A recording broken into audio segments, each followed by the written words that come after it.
Hello? Yeah, it's one of the three. Yeah, they're cool. We're good to go? Good evening and welcome to the October 26th Montgomery County Historic Preservation Commission meeting. My name is Bob Sutton and I'm the chair, and I'd like to begin by having commission members and staff introduce themselves, starting on my left. Jeffrey Haynes. Karen Burdett. Marcia Barnes. It's Commissioner Doman. Julie Pelletier. Rebecca Ballo, Historic Preservation Staff. And Dan Bruckert, Historic Preservation Staff. Thank you very much. The first item on our agenda is something that we're actually very excited about, because for many of us, it's the first time. We are going to hopefully appoint members to a local advisory panel from a new historic district. And with that, I will turn it over to Rebecca Ballo. Thank you, Chair Sutton. I would like to invite Yama Juwani, Gabrielle Stevens, and Elizabeth Samus. Please come forward and introduce yourselves to the commission. So again, we are here to appoint new members for the local advisory panel for our newest historic district, the Potomac Overlook Historic District. And these three individuals from the community have put themselves forward for your appointment and approval this evening.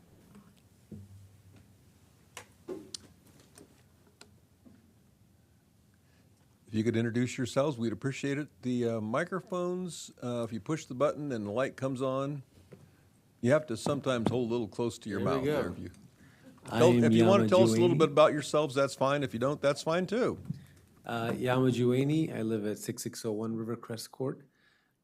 Been there for about 8 years, and was introduced by a mutual friend to Ms. Ballo, and basically I went to her saying, we want to preserve our neighborhood, and can you help us in some way? And she's like, well, how about if we designated a historic district? I'm like, what? And so that's how this whole process started rolling, and I'm glad to be here. Thank you. Gabrielle Stevens. I live at 6609 Virginia View Court, and I've been there for 23 years. I've served on the Covenants Committee for our area, for our special housing, our mid-century modern housing, for probably over a decade, and have supported Yama in his efforts to convince the county that this area was definitely worth preserving, that it was a treasure, and we're very, very grateful for all of your support. And so I'm certainly eager to continue to transition to the county and help our neighbors and support everyone in understanding what the implications are going forward. Thank you. Thank you. I'm Elizabeth Samus. I've owned and lived in, on and off, the house I have at 6551 Wiscasset Road for 34 years. We were foreign service, so we came and went. When we found our house, we felt that we had found something very special, that it was not just a home, but that it combined all sorts of qualities that, well, we didn't necessarily have when we were overseas. And every time we came back, we renewed that sense. And then in the 1990s, I got a bit involved with some of these covenant questions and how to keep this important heritage we have and help it to be updated so that it can just go on to the future. So I'm happy to do this. Thanks. Thank you. Any questions for these wonderful? Yes, Commissioner Barnes. First of all, thank you all very much for your efforts. And you mentioned convincing the county, and I just have one question for the three of you, and that is, did you have any issues convincing any of your neighbors, or was it really a very unanimous kind of reaction, if I might just ask? No naming names, just curious. Well, we had a meeting at my house with all the neighbors, and Ms. Ballo was there along with John. Yeah, John Leibowitz, and we had all the neighbors there, and I can say that it was pretty much unanimous. There were questions. People were concerned about their, their personal rights, whether there were going to be impacts to their property, that sort of thing. But Rebecca and her team answered everything very supportive, and I mean, it's a fine process, and I would say it is absolutely unanimous in the neighborhood. Thank you so much. Any other questions? Chair Sutton, I'd like to make a motion that we approve the appointment of the Potomac Overlook Historic District Local Advisory Panel, otherwise referenced as an LAP. Is there a second? It's Commissioner Haynes, I'll second. Thank you. All in favor, say aye. Aye. Opposed? Thank you very much. It approved, and you're now in business. Thank you. Now you're going to have to start working. It's our salary. Thank you so much. Yeah, you're gonna make the wonderful salaries we make.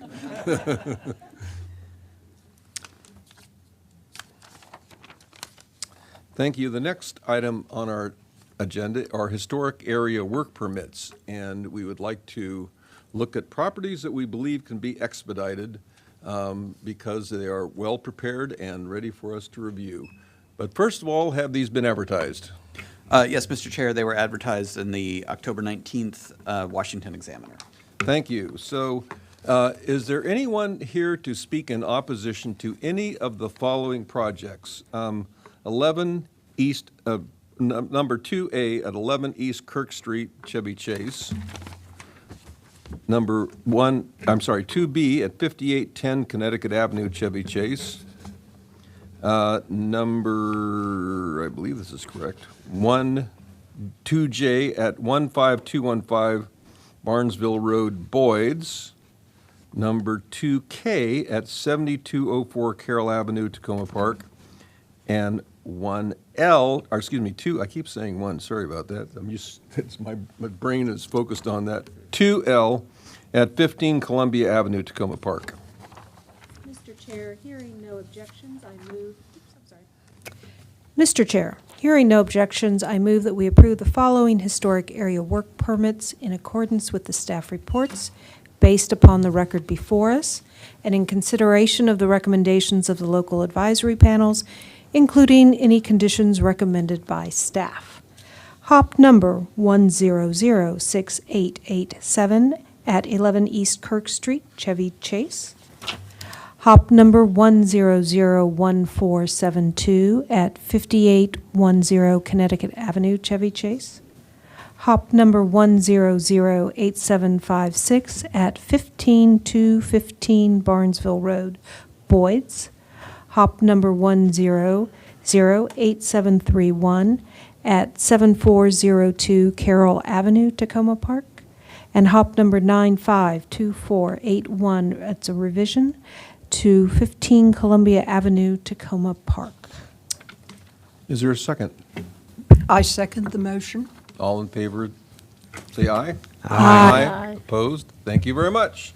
These projects have been approved, and I want to thank the owners and their representatives for getting projects together that we can approve unanimously.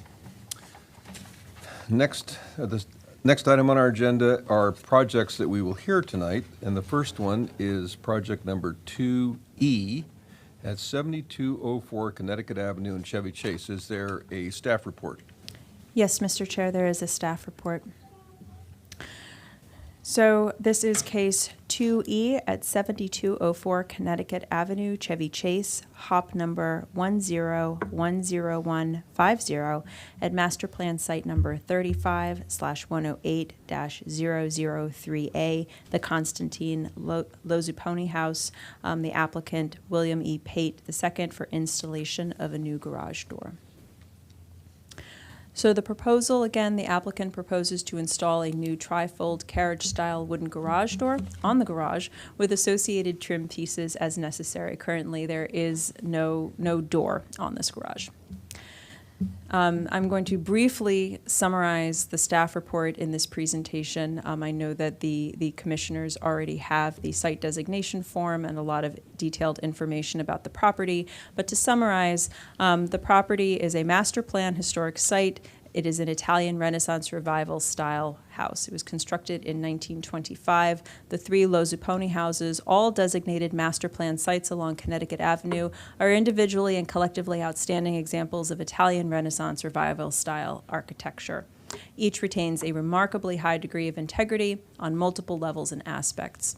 There are lavish interior and exterior decorative features, and the features of these houses also extend to the garages that are at 7204 and 7200 Connecticut Avenue. You can see here, this is, the picture is a little grainy, but there is a railing of decorative pilasters. The construction of the garages is the same fireproof construction as the houses themselves, and there are still some of the original windows left on the garage. So again, the garages are notable for their high level of architectural detailing and ornamentation, as well as their prominence.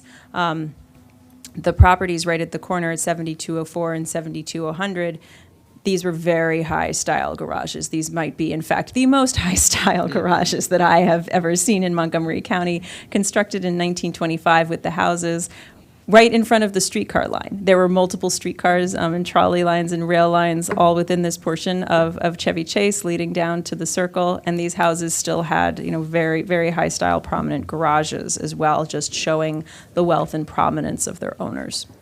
So the proposed for the discussion, again, this is some more background with the Sanborn fire insurance map showing the property in question is outlined in red, and you can see here the fireproof construction of the garage. So adding a garage door to start, this is an appropriate alteration. The original garage, even though we don't have any pictures or images of it, it is definitely presumed to have had a door. The property at 7200 has a door currently. And as I mentioned before, the garage itself has the same aspects of integrity as the main house.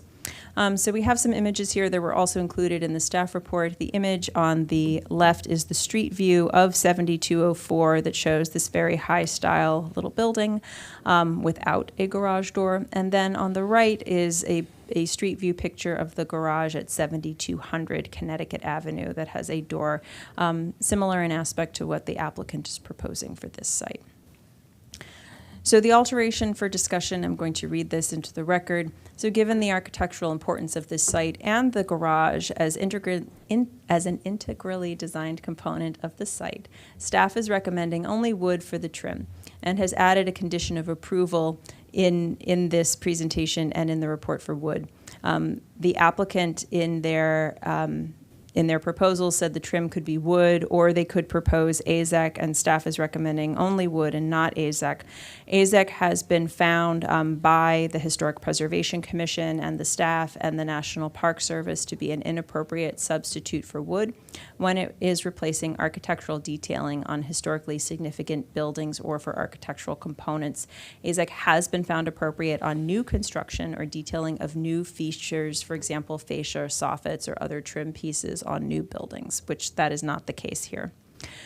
So the proposed condition, staff recommends that the HPC approve the HOP application with one condition, that the trim pieces used will be wood. And this is just specifically getting into the approval criteria. Staff recommends that the HOP be approved under criteria 24A, 8B, 1, and 2, and Secretary of the Interior Standards numbers 2 and 9. That concludes the staff presentation, and I'm available for any questions. Are there any questions for staff? Commissioner Doman? Yeah, this is Commissioner Goldman. Turn it off. There you go. Sorry. On the garage, they're proposing to put in a garage door. Mm-hmm. And in your investigation, did you see any residual brackets or anything that may have indicated that there was at one time a door there? I mean, a lot of times there'd be overhead brackets or side brackets if it's hinged and come out. Is this a valid assumption that there was a door there at one time? I did not see any indication of those pieces that you've mentioned. But I believe the applicant is here, and he may be able to answer that question. I did not see any evidence. Commissioner Barnes? I want to confirm, the trifold garage door is wood. Yes. There's never been any question about using other material than wood for the door, and the applicants have talked about using something other than wood for the trim. Yes, that is correct. Okay, thank you. Any other questions for staff? If not, I would invite the owner to come forward. And I hope this is correct. William Pate II, is that correct? Yes. Thank you. And if you could use the microphone there, turn it on, and state your name for the record, that would be great. And you will have 7 minutes if you would like to do a presentation, or you can answer questions. Entirely up to you, but you will have 7 minutes if you choose to use that. Sounds good. My name is William Edward Pate II. I co-own the house with my wife, Dr. Frances Burden. We bought the property 6 years ago, and we started doing work in the main house so that we could live in it. There was deferred maintenance for decades, it seems. And actually recently I talked to a neighbor that indicated that when they moved into the neighborhood in 1994, they had not seen any garage door. The only evidence of a garage door previously is a rather large rusty spring inside the garage hanging from the ceiling, which is made of concrete. And it's a rather long spring, and I think it's consistent with a solid garage door, which was probably in that location. On the interior of the garage, there's some wood trim that had been put up many years ago, as indicated by the type of fasteners that were used. But that is the only information that we have about a garage door being there previously.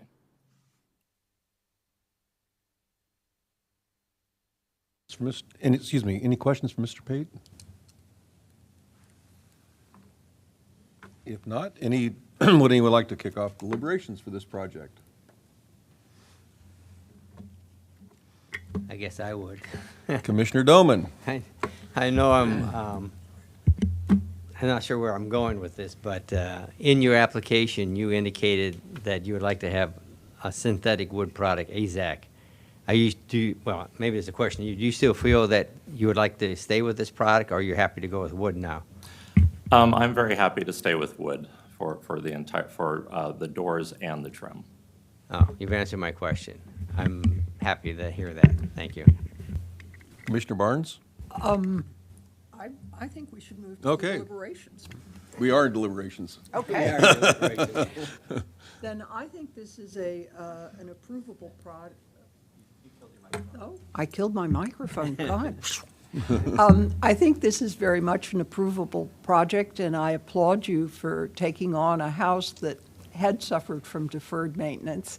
And as you heard in the staff report, is a master plan site and has the distinction of having the most gussied up garage around. So the idea that you want to continue your work in restoring is wonderful, and I applaud that, and I'm very supportive of this project. The only concern that was raised was the use of something that was really not appropriate for such a high-style property. So I appreciate your taking that into consideration and changing your mind. Thank you. Absolutely, thank you. Anything else? Okay. Mr. Chair, I make the motion that we move that the Historic Preservation Commission, in accordance with the standards set forth in Section 24A of the Montgomery County Code, approve HOP number 1010150 at address 7204 Connecticut Avenue, Chevy Chase, located at the master plan site number 35/108-003A, the Constantine Lozopone House. And I hereby adopt the rationale state in the staff report, and with the added condition that only would be used at the trim, and with the Secretary of the Interior standards for rehabilitation number 2 and number 9. and with the general condition that the applicant will obtain all other applicable Montgomery County or local government agency permits. And after the issuance of these permits, the applicant must contact the Historic Preservation Office if any changes are made. Is there a second? This is Commissioner Haynes, I'll second. All in favor? Aye. Aye. Opposed? Thank you very much. Your project's approved, and you may work with staff to make sure that you're getting the right type of wood on this property. Thank you Sounds so good. much. Thank you very much. There's no such thing. The next item on our agenda is 2240 Brighton Dam Road in Brookville. Is there a staff report? Yes, Chair Sutton, there is a staff report. Again, this is case 2F at 2240 Brighton Dam Road, Brookville, HOP number 1007629, Master Plan Historic Site number 23/82, the Grafton Holland Farm. So there are a number of items contained within this HOP application. I have the details of the proposal here on this slide. They are detailed in the staff report. However, I am going to whittle down the presentation really to those significant alterations and those items that were discussed for additional conditions of approval within the staff report. So in short, there are comprehensive rehabilitation items, hardscape changes to the property, some selected demolition, and new construction proposed at this property.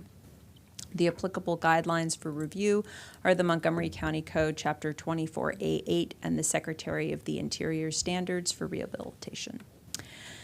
This case should be familiar to everyone. We've heard them here several times before. In July of 2021, the previous owner came for a HOP application to demolish the tenant house, and that application was approved with conditions.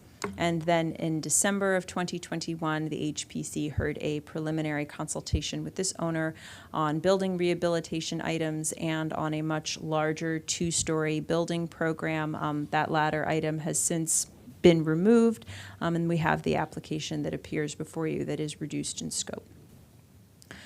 So I'm repeating here on this slide a lot of site visit information that was given to the HPC when Mr. Michael Kine presented out the preliminary consultation in December. However, I do want to go through these items as it is important background for the record and the board, talking about where the siding has deteriorated throughout the building. There are a number of different types and styles of patchwork wood siding. The house has also seen previous alterations at the eastern section, which staff and previous researchers believe to be the oldest section, including two enclosures for bathrooms at the rear porch and the addition of a second floor rooftop bathroom.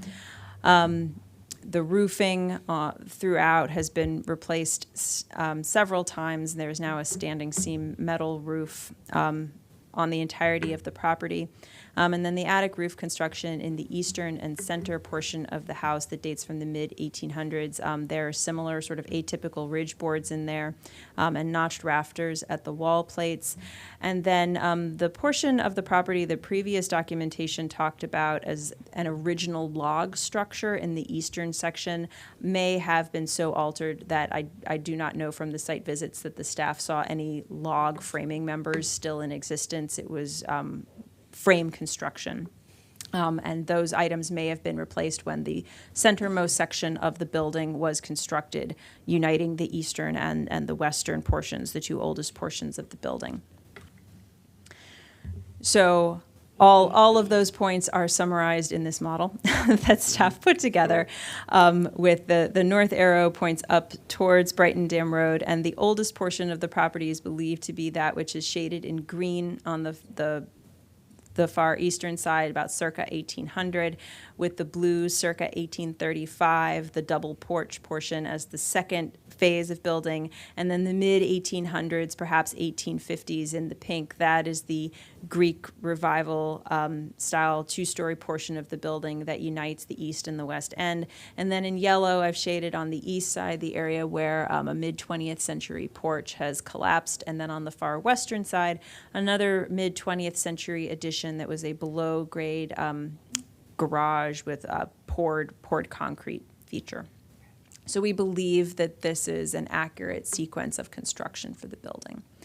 And then here's just some more detailing on what is believed to be the oldest portion of the house on the easternmost side, with the areas shaded in red as the 20th century bathroom and powder room additions that the applicant is proposing to remove.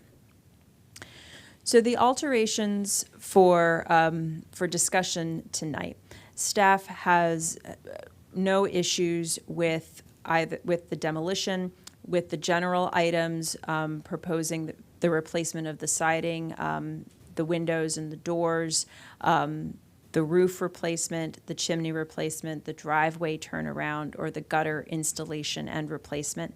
There are several staff conditions for some of these items, for the chimney replacement, for the roof, and for the windows and doors, but those just have to do with asking the applicant to submit detailed schedule and specification information with the final approval. We are not recommending changes to any of those items, and staff detailed in the report that we think that each of these items meets the Secretary of the Interior standards and the standards in 24A8 for approval. But I'm happy to go into any of those in detail should the Commission wish.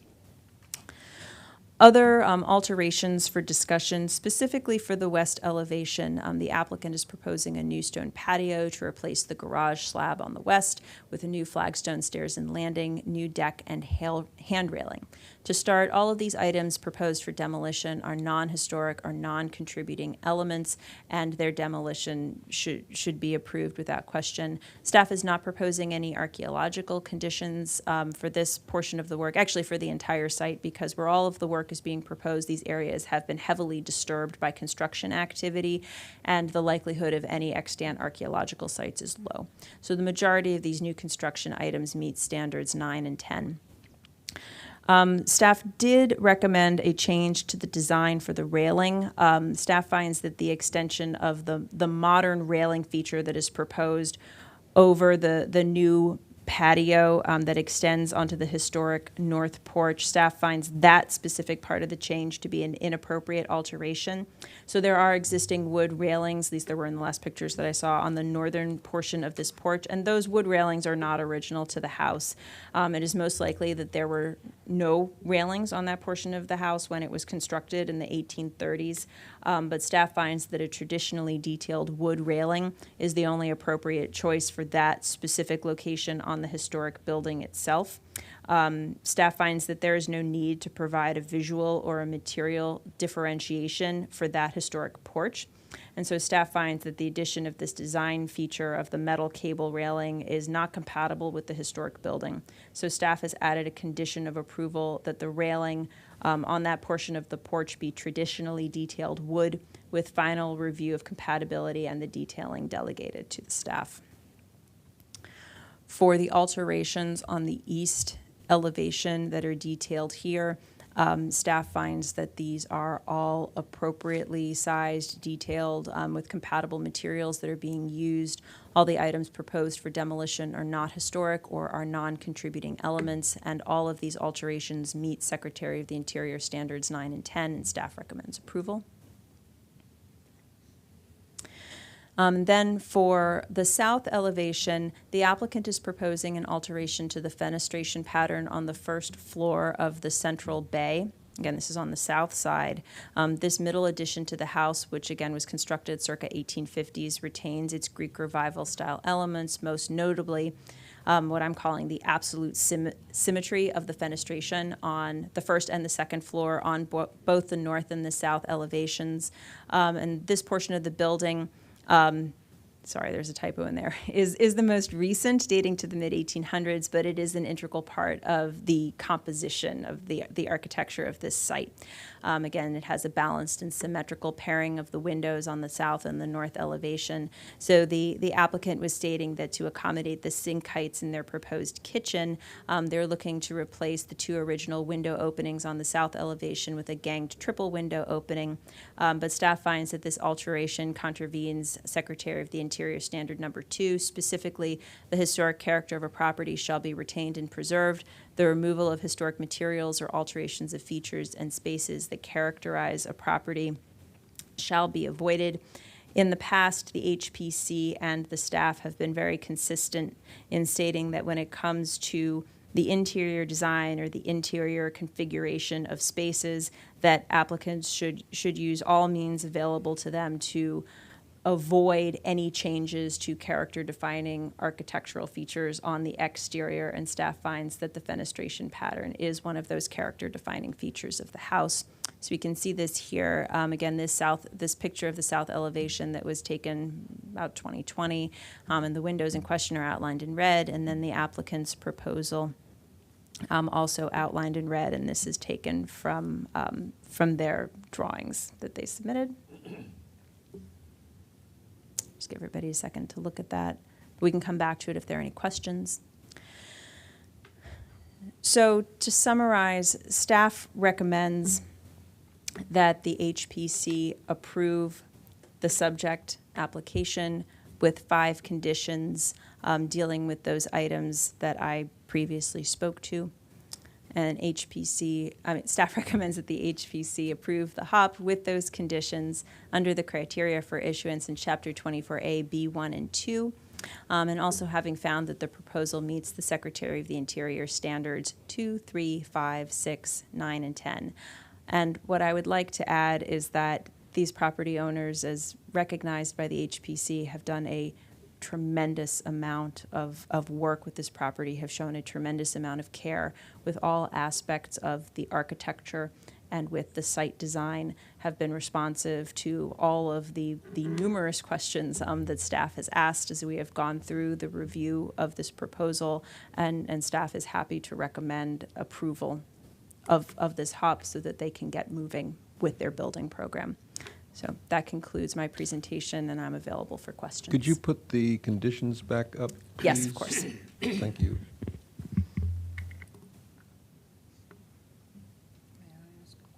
And with that, Commissioner Barnes has a question. I in looking at the picture on page 10, I guess, where you have outlined the windows of concern in the Greek Revival portion, I just want to clarify, because we have an objection to the 3 ganged windows because they disturb what is clearly visible symmetry. But we have 3 ganged windows on the roof of what was described as the earliest portion. But I believe the distinction there is that the very earliest portion, the 1800 portion, which had that funny little bathroom butt out on the roof, also meant that there had been clearly a lot of disturbance to the roof. So that unlike the Greek Revival portion, where you're still able to discern these distinctive features, anything in this earlier portion was lost. Would you say that's accurate as a distinction between the two? Because one might say, well, there are 3 ganged windows there, so why can't you have 3 ganged windows here? I think that is accurate, yes, Commissioner Barnes. When the staff looks at these alterations, one of the things that we look at is, what is the historic building material that is being disturbed? Has it been previously disturbed? Has it been previously altered? Is what is proposed looking to restore most? If it has been disturbed, are those non-historic pieces being removed? For the most part, that's always a good thing. And then is what is being put back within that disturbed area, is that then compatible in size, design, material, and aspect with what is left of the historic building? So yes, this was a previously disturbed, area, portion of the house. The roof has been changed, and a lot of the interior investigations that Michael did on his site visit that I detailed earlier in the report shows that the framing has been changed, the roof portion aspects of it have been heavily altered, whereas those were not our findings when it came to those windows on the central portion. Thank you. Any other questions, Commissioner Doman? It's Commissioner Dolman. I guess my interest in this is that this is the change in the windows from 2 to 3 on the back. They're on the back side of the house, and none of this is visible from the road or from the street view kind of thing. And as Commissioner Barnes had mentioned, we are making, or the applicant is proposing, major changes to the back anyway by putting this dormer in on a section. And if this had been an addition or a new addition, we would have allowed different fenestration to be put in on the back of the house. This seems to me that changing from 2 windows to 3 is not visible from the street, and I just don't really see why it would not be acceptable. Sure. I mean, I heard your discussion. I understand the symmetry and all that. I just think maybe some leniency would be advisable here. So thank you, Commissioner Doman. When staff looks at the master plan historic sites, and this came up frequently in my conversation this morning at the Board of Appeals for another master plan historic site, visibility of the master plan sites is not taken into account the same way that it is in the historic districts. For example, the majority of the permits that the HPC looks at in Tacoma Park or in Chevy Chase, in those district design guidelines that the HPC is required to take into account, there is a great deal of care taken to describe how visible an alteration is from the public right-of-way. And that factors into the level of scrutiny that the commissioners and the staff must apply to that alteration. That has nothing to do with the master plan historic sites, which this is. We have master plan historic sites that are on properties that are 400 acres or more that are never seen. It's not the protection of these sites and the protection of their character-defining features and their architectural aspects is not about visibility. The purpose of the ordinance is applied to these properties is about the preservation of the architecture, the existence of it, the continued existence of it, and the continued, maintenance of the traditional building materials and aspects of their design exist as a public good protected by the county council, irrespective of whether or not they are visible to the public or from the public right-of-way. So we do not apply those standards, and they are not written in there for us to apply. In terms of your point about, the windows to the single windows or the ganged windows, I think that reasonable people could agree, and I would agree, it's a nice design. It certainly is a nice design, but this is not a design review board necessarily. It's a historic preservation one. And so when staff looks at the criteria to be applied, we look at, are these appropriate historic preservation, architectural preservation criteria? And then if an alteration is appropriate, is the design compatible with the historic building? And that is where the aspect of design really comes into play after considering, is the historic building and the character-defining features of the architecture, are those being appropriately preserved? So in this instance, it wouldn't necessarily matter to the staff if the ganged window looks nice or if it doesn't. It is removing a character-defining feature of the historic architecture, and that is our contention, that it is not appropriate. Commissioner Pelletier. I could turn on my mic. So the windows, not only are they adding that center window, but they're raising up the sills? That is my understanding, yes, but the architects can answer that question specifically. And yes. was that an issue for staff, changing the heights of the sills? It was changing the entire aspect of the opening. I must have missed that. Okay, thank you. Any other questions for staff? If not, I'd like to ask the owner and the representatives to come forward. I have, the names I have here are Dwayne Epperly and Mish Bose, sorry. And if you could come, and I see there are more, and that's just fine. If you could come and to the table, take a microphone, turn on one of the microphones, microphone's on, introduce yourselves by name. You will have 7 minutes, and then if you would be willing to answer questions, we'd be happy to have you speak now. Thank you. Now you are. Now I'm on. Okay. Rachel Epperly, co-owner. Dwayne Epperly, co-owner. Mish Bose, architect. Emmett Van Riper, associate architect. Great. Okay. Did you want to do a presentation on this, or would you prefer answering questions? We hadn't really planned on giving a presentation since the project was described and what we proposed to do is known. We would like to answer any questions, and I'd like to talk a little about those windows when the time's right. Now if you'd like to talk about the windows, please go ahead. Well, part of the internal planning that bears on the addition of a window and raising their sills is that after a lot of discussion, we decided that would be the best room, the kitchen, and that we would have countertops along that south-facing wall. And so the windows are a little low for a countertop, and it would be nice to look out the back and have the sink right there in that center window, and that's just why the proposal is as it is. I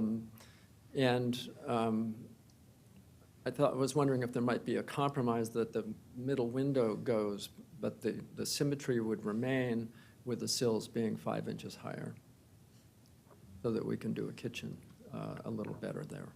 There's also, if you look at the north elevation, there's already a 3-window where the old kitchen was, where we're moving the kitchen from.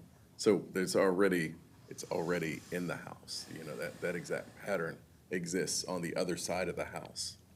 On the side that faces Brighton Dam Road? On the side that faces Brighton Dam Road already has that exact window placement that we're proposing now for the back side of the house. And that exists today. Except it's really a ganged 3-window piece, which is not historic, where I think by separating the windows, and it is a truer historic sort of arrangement. I'm sorry, you mentioned that there is the ganged window on the reverse side, and I was looking at the pictures that we have. I haven't been to see the house. It's always, as a commissioner, you're never a little certain whether you can go because you don't want to be invading people's property. But in the pictures we have, I'm not seeing, I'm sorry to say, what you were explaining about the ganged windows. I'm on G80, which I think is the other side you were speaking to. I'm sorry? A20? They were already removed on G8 when the photos. Oh, actually, on G. Yeah, there it is. Excuse me, this is Emmett from the architect's office. On G80, you can see the 3 ganged windows at the far left of the. Yeah, right there they are. one. Yeah, but that's not in the Greek revival That's portion that we're discussing. That's Right. correct. That is correct. Right, it just is on, So, it is so on the house. I think that's an apples and orange. I mean, yes, there are 3 gang windows, but I thought we were talking about in the Greek revival portion that was under discussion. You're correct. And the easternmost part of this house, the oldest part, is the most altered. It's hard to tell, actually. If any of the really old part is there, we haven't found it. Any other question? Commissioner Doman? Sitting here itching. No. No, I just want to follow. I think this is a fantastic improvement over what you had when you came before, you know. I think you really did your homework. I'm glad you didn't have that appendix sticking off the back of the house like you had envisioned. I think this is really working with the house and making the house look really good. I appreciate all the effort you put into it. And I don't know if you, I actually was on the property. I remember. I think maybe I met you. I can't remember who I met, but the gate was open. I didn't know any better. And I walked on the property, and then you were kind enough to give me a walk around the house, and I did get to see from the front, the back, the side. I didn't go in the house, but I did take a look at it. And I'm glad you didn't put that addition on the house. I think this is really great, and I think you probably know where I come from on the situation on the windows. That's, I guess, beyond my. I have a thought on it, but there's also consideration we have to take here. So, and you've offered a compromise too. So, I appreciate that. Anyway, I just appreciate all the work that you've done on this. I think you have a good application here. Commissioner Barnes? Mr. Bose, because you've done a lot of work on historic buildings over the years, I wanted to ask if you agree with the assessment for the ages of the various combinations of this structure, more or less, based on what you've seen while you've been out there working on it. Yeah, actually, you know, there are several houses we've worked on which was in this era, and I would say, you know, this is fairly common to see, you know, a house and then an addition and another addition. I can think of 5, you know, just even right in the town of Brookville. What's interesting about this house is that the easternmost portion, which is so heavily modified, you know, we agree that, you know, that there's a sign of maybe the old log cabin and that there's an old fireplace there. That may be the one part that is left. But the log's not there. The roof has been altered, and we believe the roof was altered around the time that the piece that united them all was done. The window was altered on that one side as Yeah, well, because and the that gang of three-gang three- window gang of wouldn't have 3, existed. Was also added later, not sure when. So it's just had things, you know, done to it over time. But in general, you agree with what has been provided in the staff report about the age of the 3 prime sections and then the 20th century wings or flaps or whatever. Yeah. Thank you. Any other questions? Commissioner Pelletier? In looking at what am I looking at? Wait a minute. Which, is it the south where the windows are being altered, or is it the north? South. It's the south. But looking at the scale of the openings on the first floor windows, you're shortening them up and you're kind of making them the same height as the ones on the second floor. Have you looked at leaving the rough openings in? And I know you want to get a countertop in there, but rather than raising the whole window up and just kind of changing the proportions of the openings on that side, if you could leave the old openings in and somehow alter, I know it's tough to do to put the same type of window in and maybe create a window well or something so that you could still do the countertop. But did you look at trying to save the windows? I guess is what I'm asking. Well, if we were going to save the windows and push them up, they're going to be, at least from the inside, they're going to be a little tight to the ceiling. As the taller, they're 9/6s, I believe. The lower ones and the upper ones are 6/6s. So But to leave them larger- where they are is what I'm asking. Yeah, I mean, then, you know, you just look at about 5 inches of the back of a countertop, and we might be able to work a detail there. You Or know, put some that's where all spandrel the glass in crumbs there or and everything something. else goes over, but there may be a way of making it work. It just, looking at the photos of the existing house with the larger openings, I think compositionally, and I know we're not talking design here, but that's, the original composition of those elevations, I think is quite well done. It would be nice to see, although I totally understand the kitchen thing, but if there was a way to keep the openings the same proportion and everything on there, I don't know if you could take a look at that. No, I think clearly the 9/6s are, we admire those, and I think the taller window on the ground floor is always appropriate, and historically, we see that. And we like it. We're just sort of pushing in the direction of practicality here. Yeah. And, Any get other that. questions? Thank you. Any other questions? Yes, Commissioner Haynes. Thank you. I also concur that, applaud you for taking on the project, and I think the design is really appropriate and going in the right direction. With regard to the windows, what would the sill height be relative to the countertop if we allow you to raise it? we were going to put them, as tight to the countertop as we could. And so we could get, because we have enough wall between them, we don't have to worry about getting them, between the sill and the countertop. We can just put them in the wall. Essentially at the countertop height. Yep. So we would put them right on the countertop. Okay, thank you.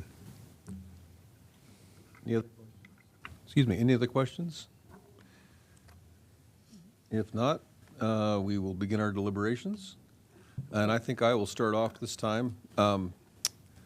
Many years ago, I did a dissertation on Greek Revival architecture, primarily in Oregon.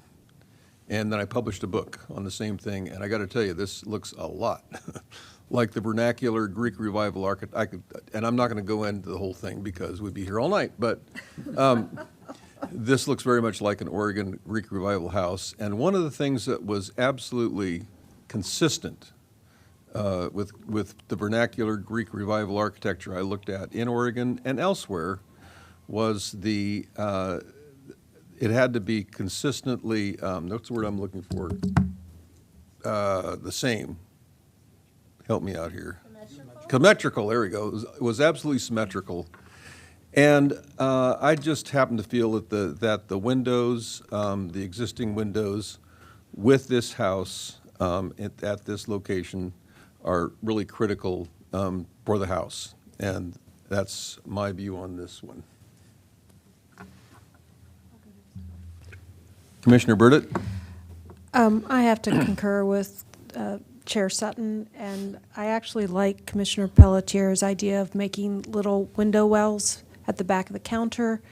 This is a south-facing window, which means it's going to be an ideal spot for little pots of herbs and whatever. And I think it's worth exploring that. This isn't a lot of your countertop. It won't disrupt much of your cooking. But I think keeping those windows where they are, the size they are, is very important to the history of this house.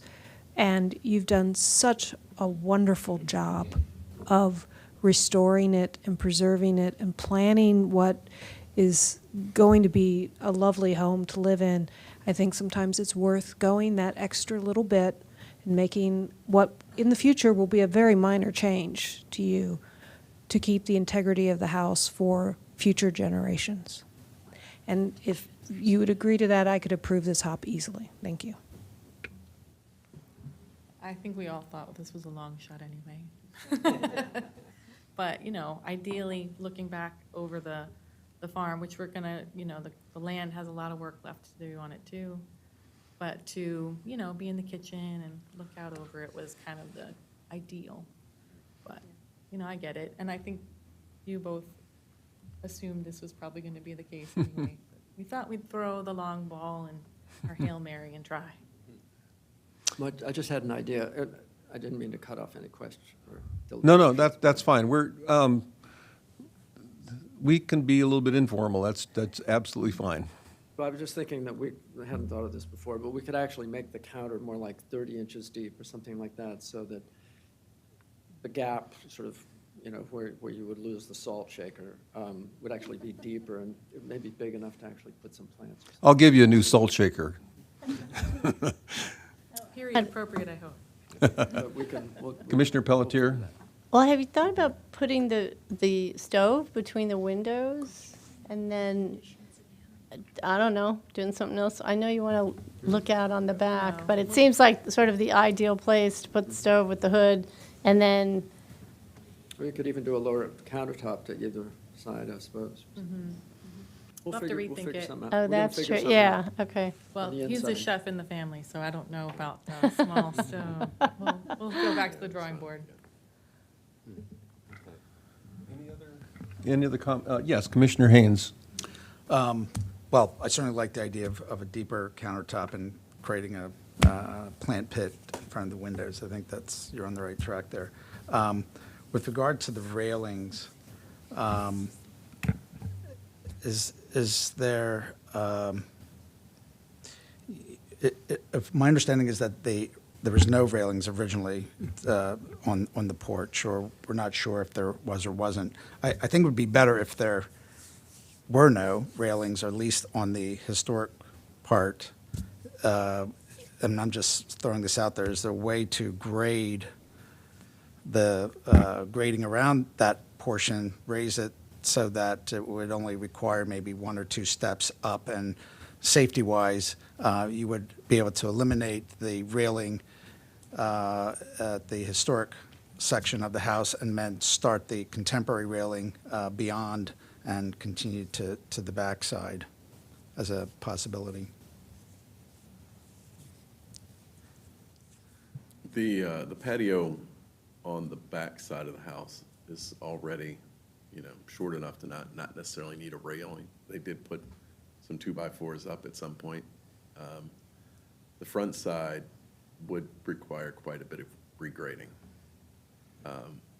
And, it might make other things much harder. That's, yeah. Need a railing Yeah, across the in the front, connecting. you're gonna need Well, some kind definitely of the a- front, as yeah. the grade is situated, you need a railing. In the front and on the side, there definitely will need to be a railing. The back side could go without a railing. It's at its most is Understood. a 1.5 off the ground. But we don't have an objection to changing that railing. Yeah. We were not married to that contemporary railing, so that's fine. Commissioner Barnes? First of all, Mr. and Mrs. Epperly, I think you're very brave, and I admire you for what you're doing. I think it's going to be wonderful when you finish. As you probably know by now, our remit is the exterior, not the interior. And I feel very strongly about those windows. So I think finding an alternate way of giving you a view from your kitchen but maintaining the historic windows is critically important. I support the other conditions that the staff has recommended, with one exception, which is I understand the desire on your terrace to try and have it as open as possible, and perhaps that's why you opted for the more modern kind of railing, which would give you the sense of no visible impediment to your view, which the wood railing with balusters would do. You've heard a suggestion that maybe through regrading you wouldn't need to interrupt your view. And I would just say that what was proposed in the drawings I found a bit jarring given the quality of the house and the work you were doing. But maybe there are other ways to maintain that openness without having to have a wood railing. But I think we haven't quite seen that yet. Other than that, I'm very supportive of the staff conditions, and I think it's a wonderful project, and I think it'll be fantastic when it's finished. And once again, I think you're very brave. Commissioner Doman? The Commissioner Doman. going back in discussion about the railings, the staff recommendation is the north porch shall be traditionally detailed with wood railings and balusters. Okay, I think that's appropriate. But is the discussion also, because you also have the west side and then you have the steps that go down to the patio as being wire, is that, if I understand what the staff is recommending, is that okay to put the wire railings in there? Staff found that those were appropriate because they were going on top of a clearly modern deck feature, and also we found that the wire metal railing, while it is clearly modern, that helps to differentiate the feature. It's also light. I think that it's kind of got a lightness to it that a wooden railing, as one of the commissioners, either Commissioner Burnett or Commissioner Barnes, said. So no, I'm just recommending the wood railing on the historic feature and leaving the cable and metal railings as proposed on the rest of the deck. That sounds appropriate. Thank you. Any other discussion? I do have one question. If we're going for symmetry, would it also be an option to just add a third window in the middle upstairs? If we're looking at symmetry, we could replicate that. I'm giving you my opinion. The other side, they're two and two, as I recall. That's correct. And I think that would not be appropriate. I think it needs to be the same on both sides, and that's just part of Greek Revival architecture. Okay. But let me tell you, when I talked earlier, one thing I didn't say that I'm really, really, really excited to see this property. I haven't actually physically been there yet. I haven't had a chance to physically go there, but anything that's Greek Revival to me, my wife will tell you that she can't stand it because every time I see one on the road, I have to pull over, and sometimes I've always been hit to take a picture of them. But I really applaud you for doing this, and thank you for, you've obviously had to do a lot of work, and you have a lot of work ahead of you, but I personally really appreciate what you're doing. Chair. Oh, I'm sorry, did Commissioner Haynes, did you? Okay, Commissioner Burdett. Okay. Chair Sutton, I move that the Historic Preservation Commission, in accordance with the standards set forth in Section 24A of the Montgomery County Code, approve HOP number 1007629 at 2240 Brighton Dam Road in Brookville, at Grafton Holland Farm number 23/82, and hereby adopt the rationale stated in the staff report, and with the added 5 conditions proposed by the staff, finding that the project is consistent with Chapter 24A-8B, Criteria 1 and 2, and the Secretary of Interior Standards for Rehabilitation, Criteria 2, 3, 5, 6, 9, and 10. Is there a second? I second the motion. That's Commissioner Barnes, seconds the motion. All in favor? Aye. Opposed? Thank you very much. Project is approved. You'll have a little bit more work to do with our staff, but we appreciate what you've done so far, so thank you.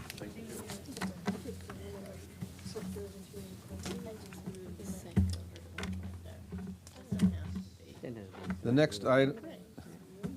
next item on the agenda is preliminary consultation number A at 7209 MacArthur Boulevard in Bethesda. Is there a staff report? Yes, Mr. Chair, we have a brief staff report, and I know that these guidelines are unfamiliar to many of the commissioners, so I do have them pulled up and can provide some more in-depth information or background should that come up during the discussion. So this is a preliminary consultation for 7209 MacArthur Boulevard in Bethesda. It is in the Potomac Overlook Historic District, which is our most recent district. It was constructed in 1958. It's a mid-century house. This is a high-view model. And while it has a MacArthur Boulevard address, you really can't see, I'm assuming you can hear MacArthur through the trees, but you can't see the road from the property. This is reviewed under Chapter 24A, the Potomac Overlook Design Guidelines, and the Secretary of the Interior Standards for Rehabilitation. There are a number of elements to this proposal, including demolishing a non-historic rear addition, constructing a new rear addition, installing a new deck railing, and expanding hardscape adjacent to the carport on the ground level. Window and door replacement was originally identified as something in the scope of work, but that has been removed subsequent from the staff report. Additionally, there were some work items discussed that do not require a HOP, including replacing one skylight and installing 2 additional skylights. That is specific to this district, that skylights do not require a HOP. Just want to point out that replacing that one skylight would qualify for the County Historic Preservation tax credits. Excuse me, replacing the 3-tab shingle roof with an architectural shingle roof is also, does not require a HOP and is also eligible for the tax credits. And then repairing the existing window wall, that's a repair in kind, which is another feature that's eligible for the tax credit program. So just to familiarize yourself with the property, this is looking up from the driveway. We'll sort of walk around the house. Because of the trees, I had to use a very wide angle lens, so the angles are a little bit wonky on these, and I apologize for that. So this is the rear. This is where the majority of the work is going to occur. I just want to point out the 3 window wells covered by the sort of plastic bubbles on the ground floor there. We'll get into those in a little bit. And then this is the non-historic bay that is proposed for demolition. You see, and then from a little further away towards the rear. One of the nice things that we have for the Potomac Overlook guidelines, some of this is because there are only 19 properties, some of it is also because John Lieberts did such an in-depth dive into these, is that we have identified all of the alterations to these properties over time. So these are outlined in Appendix A of the report, but we have clearly marked where windows and doors or additions have occurred on this property. So we'll just go through those. So again, on the main floor, which is the upper level, you see the non-historic bay bump out, which is aligns with the edge of the roof line. And the proposal is to effectively approximately triple it. My calculations were 88 square feet were going to be the total addition in the rear. Again, this is under the eave on the second floor. Again, all of the window and door replacements are not part of the scope of work currently. So the result would add a bay in the same sort of rectangular form. It would eliminate these 3 windows. They would be blocked in. Also note that the fenestration pattern changes from the current configuration to the proposed. And I apologize, these are pretty vague, thin, and I didn't get to circle these. So again, on the ground floor, these 3 windows would be removed and blocked in because the addition is going above it. Additionally, the owner is proposing to expand the patio and walkway here. The guidelines state that any addition of hardscaping 100 feet or less can be approved administratively with a compatible material. Because we don't have dimensions and we didn't have a material here, we couldn't really recommend any course of action. So we'll just point that out to the applicant that if this is less than a 100-foot expansion, we just need a material specification, and that's something that staff can approve without having to come before the HPC. So these renderings were included in the application just for your own reference. Again, the big changes at the rear. So a quick run through of the Potomac Overlook Design Guidelines. There are 3 primary objectives, which are preserve the historical architectural features and details. Deteriorated architectural details should be repaired rather than replaced, and replace historic features in kind when restoration is not an option.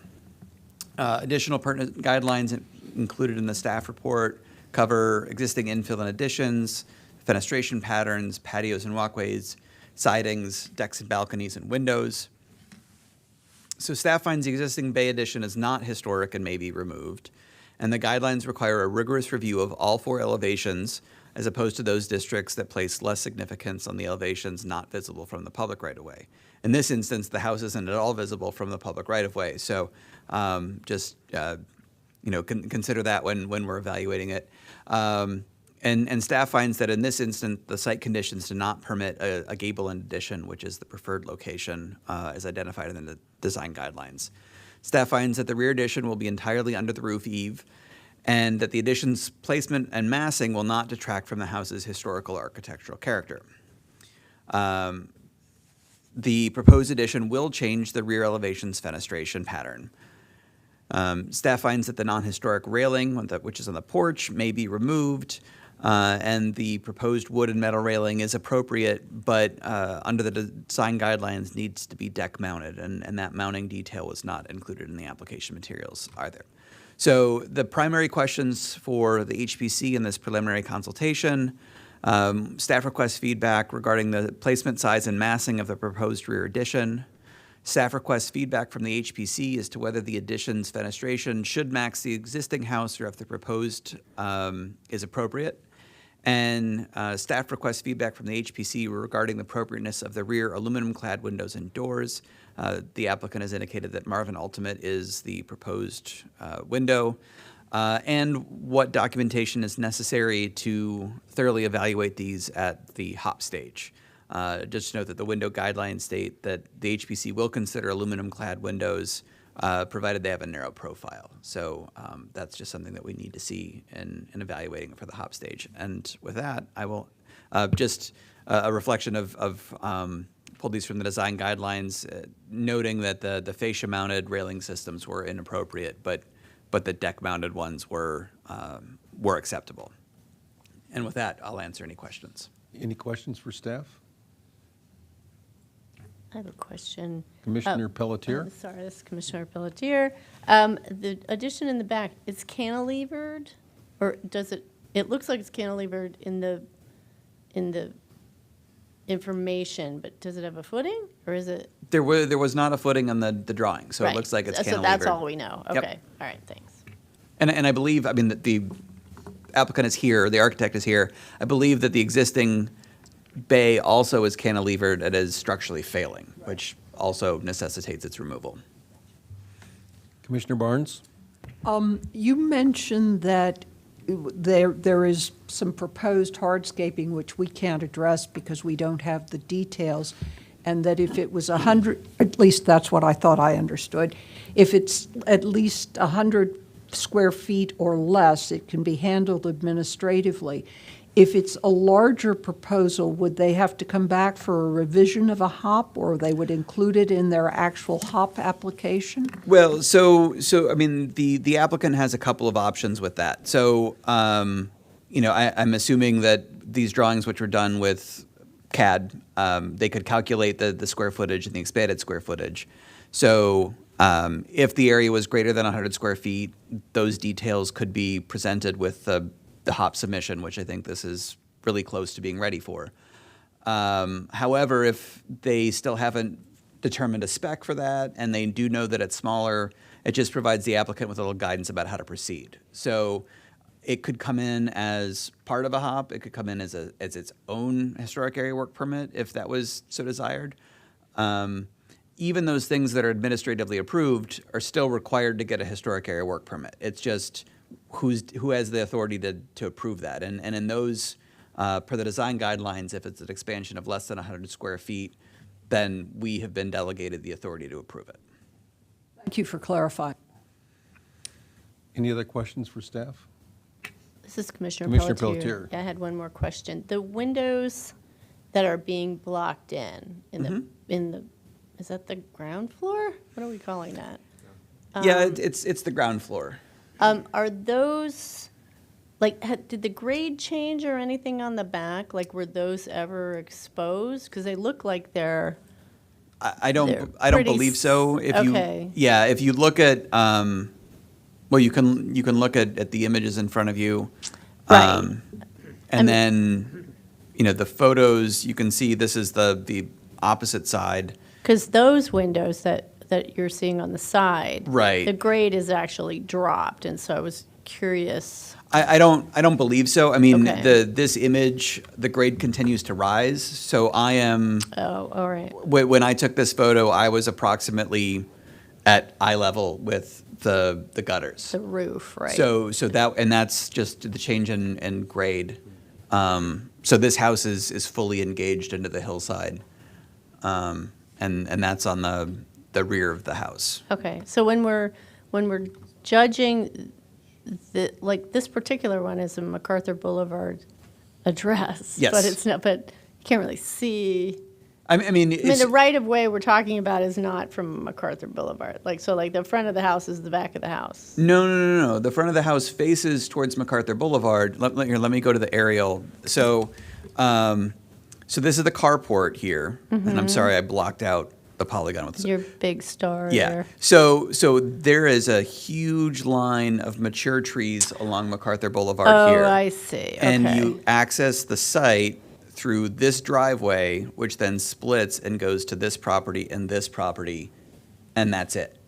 So it's a private drive, and the right-of-way is the public right-of-way. I mean, MacArthur Boulevard Okay. is the only public right-of-way there. I didn't have a chance to drive by this Well, one, if had you so- driven by, you would have seen trees. Right, Unless- exactly. unless you'd pulled onto the exactly. site, Okay, yeah. okay, so, but we're still talking about the front of the house, and like The what front- you can see from the public right-of-way, you can't really see much from the public Right, the front of right-of-way. the house faces south towards MacArthur Boulevard Okay. and the river.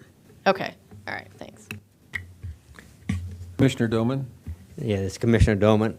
The proposed rear elevation shows fiber cement siding. And I assume that what's currently on the house is not fiber cement siding. Is that No, it's T111. T111? And the design guidelines, I didn't get into this in the presentation, but the design guidelines explicitly state that fiber cement siding is appropriate, is an appropriate substitute for T111 on the high-view model specifically. Were the vertical, it has like vertical battens or vertical lines, will they be of about the same spacing, do you know, or are they I different? believe it's designed to replicate the appearance, but be a much more durable material. And again, the architect is here, and he may be able to provide a little more insight to that. Okay, thank you. If there are no more questions, I would invite the owner and representatives to come forward.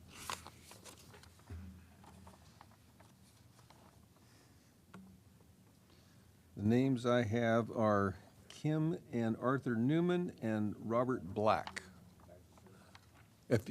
Okay, thank you. If you could state your name for the record, and you have 7 minutes, unless you'd prefer to answer questions or do a little presentation, but you have 7 minutes, however you choose to use it. Okay. Robert Black, architect. I don't have a presentation, but just like to say that the owners are completely committed to restoring the house back to its original look, feel. They like mid-century architecture, so they're in for the long haul. Thank you. Thank you very much. Any questions? Commissioner Barnes? For some reason, this seems to be my night to focus on windows. And I just wanted to look again, because windows are mentioned, are called out quite a bit in the guidelines for this new historic district. And so I'd like to talk a little bit about the proposed addition and the window placement, and have you help me to understand how much of an alteration there actually is, and how much you have stayed true to what we know of the original design. Sure. So the original bay, there was a sliding door, as you can see in the photo, and then there was a window above the sink, the existing sink. So we're kind of replicating that. You know, we're changing the spacing between the door and the window a little bit. And there is a window in the bathroom as well, the existing bathroom. So we're basically taking that elevation and pushing it out into the bay. I would say the only change is between the sliding door and the kitchen window that's over the sink. And perhaps it's my misreading of the photograph and the drawing, but it would appear the windows are quite different. And I think, aren't you going to casement also? Yeah, so the The window over the sink will be a casement. In the bathroom, we're proposing a fixed panel, direct set window with a operable casement adjacent to it. So that is a little bit different than the original slider that's there now. And larger than what? Yes. Okay. Yes. Thank you. The other, Commissioner Doman? Yeah, the question came up about how is this bump out going to be supported? If the old one was cantilevered, it's rather difficult to come back in when you already have the house built. You have to sister the joist or something to get out the cantilever. Are you going to put a new foundation in for this? No, we're going to cantilever the structure. So the basement, the area where the addition's going to go, where that floor framing would be, it's all exposed. So we will have access to do that. You've got framing. access. A lot of times there's plumbing and wires and everything else on your floor joist, but you think you can get you can get in there. All the plumbing, electrical is all being redone in the house. Oh, really? Yes. Okay. Yes. Any other questions? Okay, thank you very much. Great, thank you. We'll now begin our deliberations, but let me just say, first of all, we're very excited that this is the first project coming in from the first new district that we've had. I have been on this commission since 2017, and this is the first new district that we have had in my tenure. So I'm very excited. And we're very excited to have this project. And we thought it'd be useful to do a preliminary for several reasons. First of all, to make sure everything's in place, but to sort of get things kicked off for this district so that everybody has a sense of what we're looking for in projects here. This is the service that we provide, these preliminary consultations, is unusual. I've not seen it with any other Historic Preservation Commission. And I think it's something that we do that's a tremendous service to the community. We have a number of architects, a number of historic preservation experts on this group, and usually the recommendations that we give are very good. You're not required to follow them. You don't have to go home and say, you have to do this and this and this and this. I will say, however, that it's usually a good idea to at least pay attention to them because eventually it will come before us as a historic area work permit, and we many times will be looking for the things that we recommended. But I think this project is well on its way, and now what we'll do is we'll begin our recommendations as to what we think about your project, what we think is good, and what we think you might want to consider. So, Mr. Chairman, could I ask the applicant one more question? If it's not too late. Yes, you may, sir, certainly. My question is a follow-up on the siding that you're going to use on the back. Now, it's identified as a fiber cement, like a hardy plank or something like that. Right. Will the texture and the width between the grooves, everything be the same or similar to what's currently on the house? The texture is going to be, I think, slightly different, but the goal is to match the spacing or get very close. So we look to at the spacing. vertical linear lines will be the Vertical, same, yes. is that correct? Yes. And this is all paintable, so? Yes. You paint it to match the final color on the house? Okay, thank you. Would anyone like to start off here with any comments? Commissioner Haynes? Thank you. Well, first of all, I applaud you and the owners for taking on the remodeling of the house. It's really a wonderful style of architecture in its simplicity, and the front to back views and organization of the house is really quite wonderful in the way it sits into the hillside. With regard to the addition, I feel it's appropriate to the house and size and scale. I don't mind that it is set to the gutter board. The depth of it doesn't. I think it being tucked under the roof overhang helps maintain the massing, and certainly is kind of understated to the rest of the house. Fenestration wise, I think the casement windows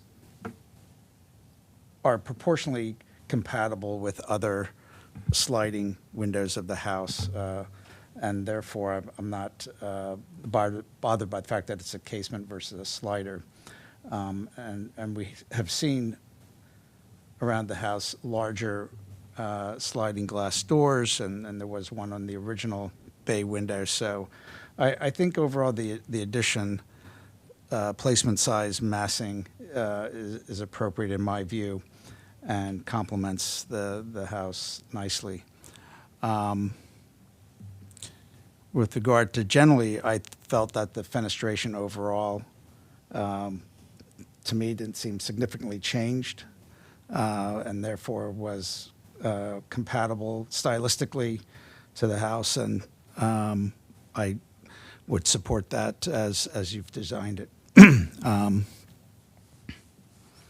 With regard to aluminum clad windows versus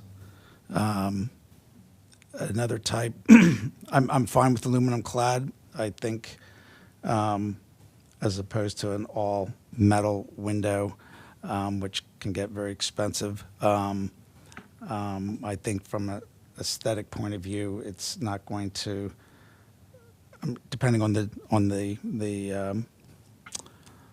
line that you use of Marvin windows, it can very well complement dimensionally the original windows. So I think that's the key, is which Marvin window product line are you proposing will be dictate the success of the window.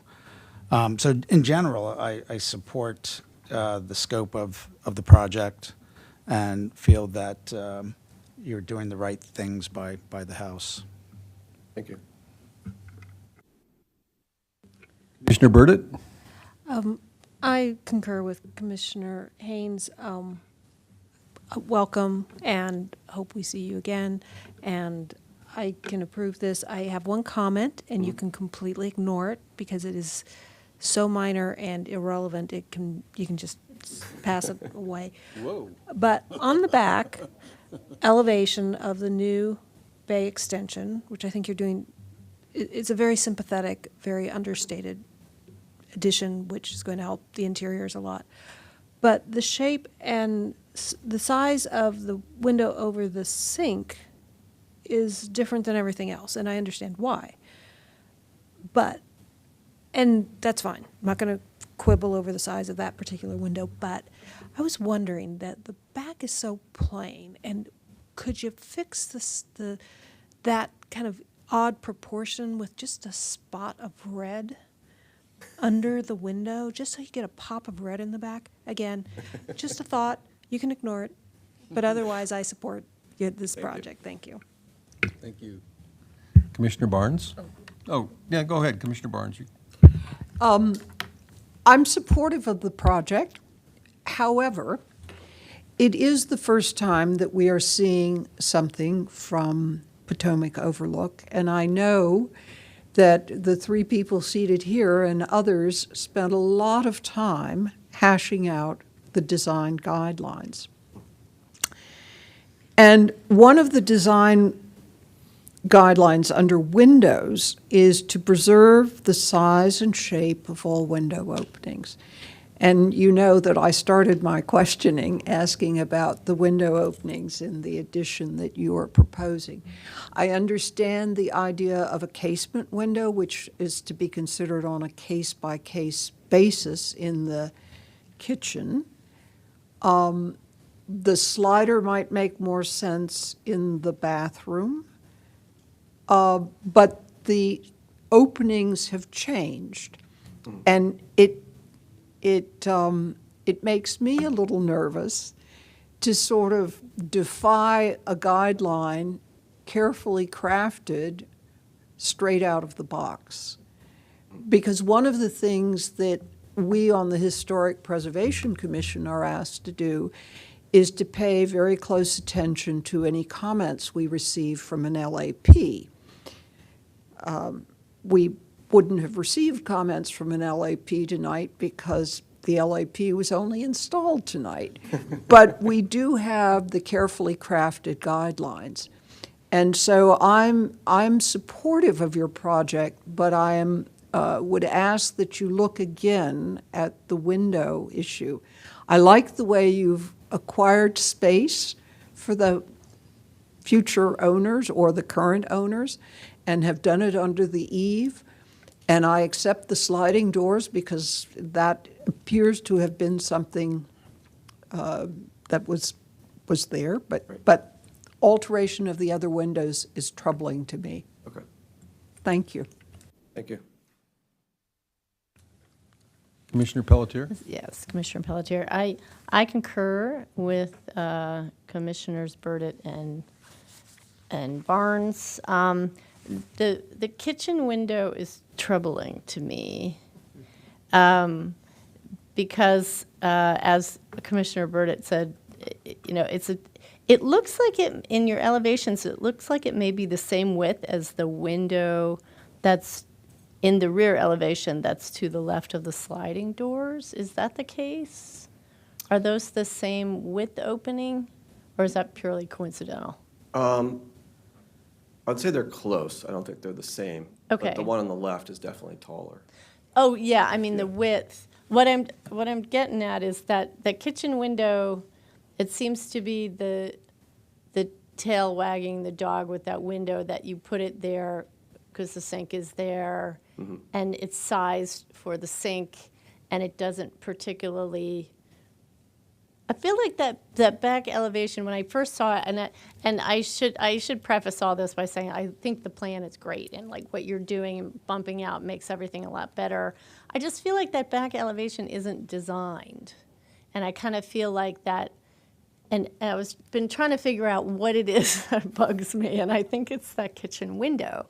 Is that the kitchen was designed and then the window was put in, and because the windows are such a big deal in this district, I would just concur that maybe you look at that window again. I think it's a similar issue to the one that we just heard with the. I would like to see all the sills aligned. Okay.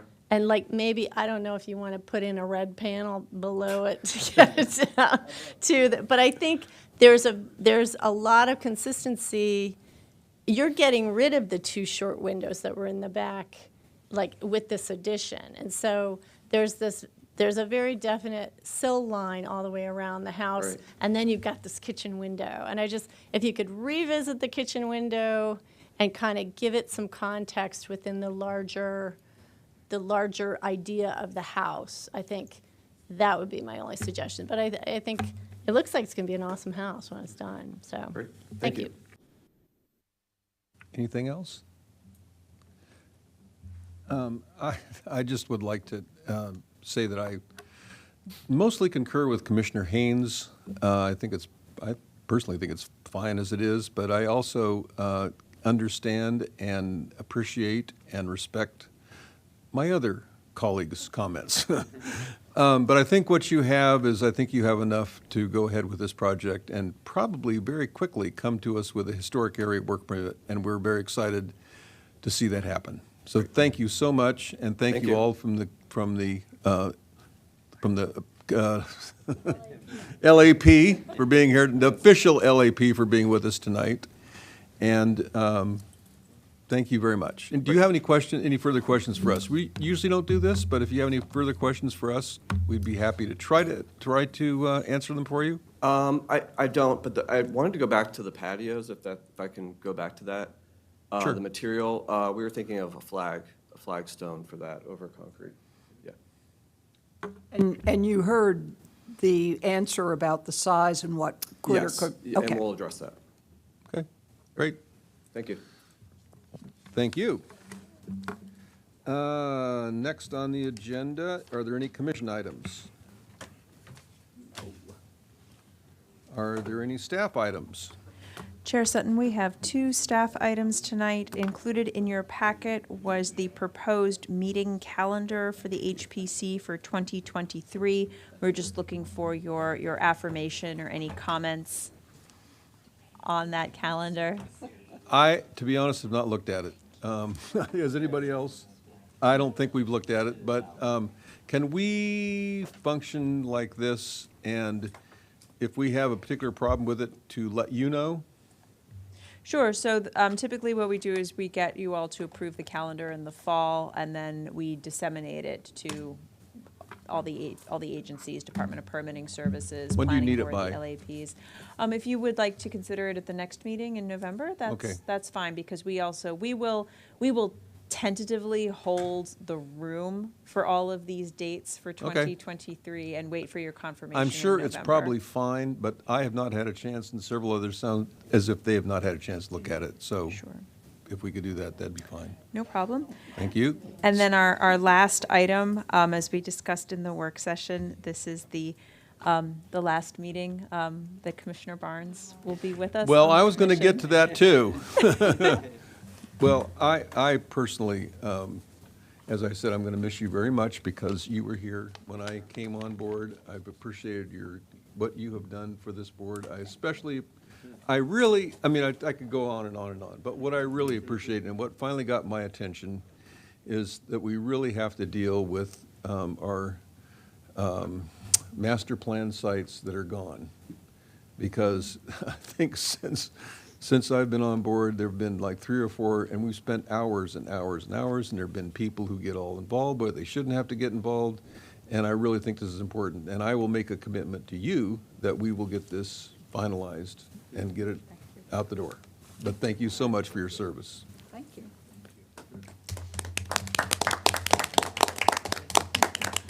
Thanks so much.